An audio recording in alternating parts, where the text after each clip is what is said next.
Can I start a bit of a discussion going back from Australia to Europe?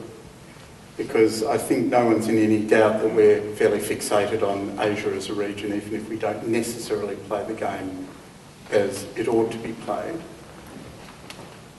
When I was in Europe a bit over a year ago, I spent a bit of time with the European Commission, I spent time with certain member states, and the conversation kept turning to, we feel like we've got this internal conversation sorted after a fashion in Europe.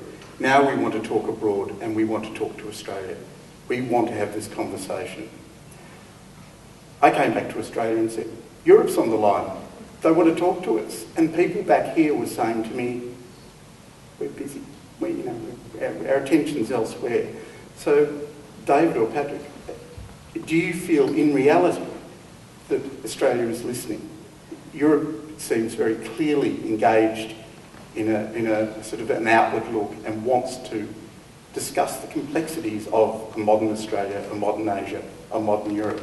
Is Australia genuinely interested?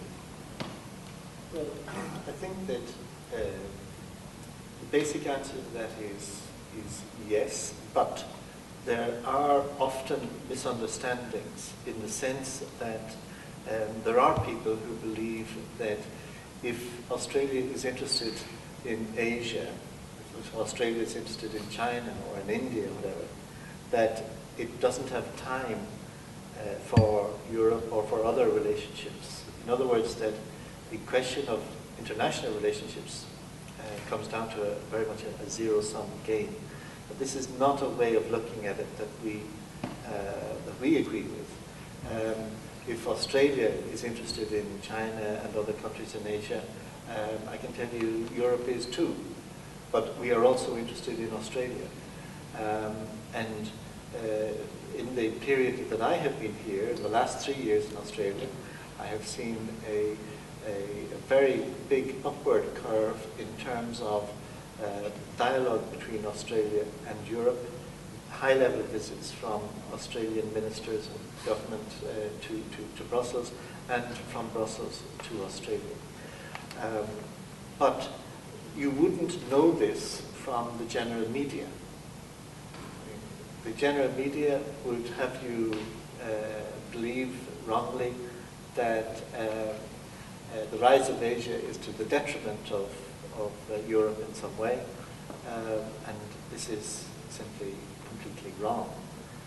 So I think that Australia is more open than you would believe from the general media. But there's a lot more we could still do. I think it's a relationship that has a lot of room for, it has a lot of potential, and we're working on that. We're negotiating a new agreement with Australia, which will put our relations on a more comprehensive and structured basis than before. In the past, we've had a lot of dialogues which have developed in an ad hoc manner. Now we're sitting down and looking more comprehensively and saying, look, we want to talk to each other regularly on a range of issues from here to here. And I think this will help us.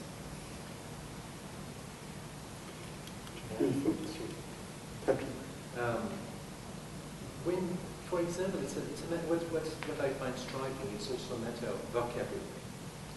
We're talking about the Asian century, yes, and the rest of the world as well.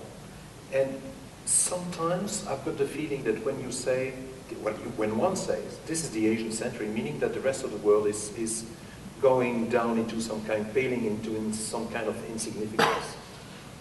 Nobody, I mean, it would be some kind of binary kind of view of the world. Some people consider, not only in Australia, that the rise of Asia is at the detriment of the rest of the world, starting by Europe, United States, or whatever it is.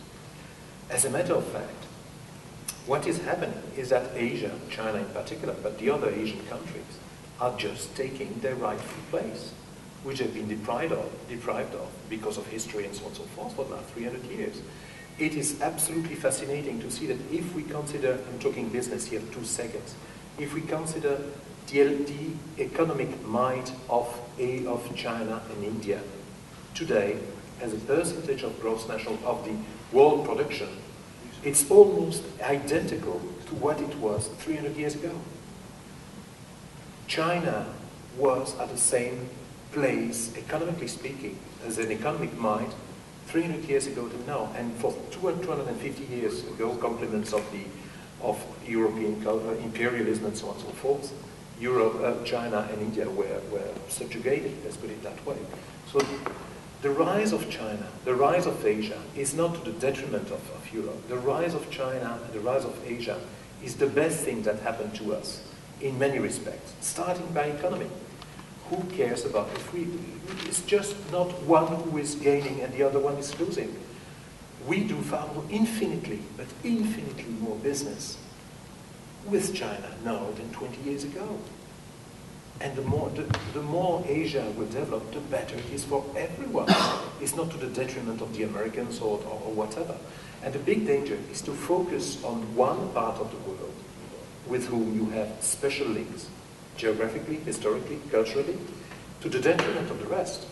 Don't forget what's happening in Latin America, for example. I'm not even talking about Europe. Europe is completely changed with the perception some people have. Sometimes, to be very frank and honest and blunt, sometimes I've got the feeling that the perception of some countries are frozen in time. Europe in 2010 had nothing to do with Europe in 1970 or 17 or whatever it is. Thanks God, actually, if you want my opinion. But Asia is rising, and the rest of the world, and it's the best thing that has happened to the rest of the world. Something like 500 million people are out of poverty.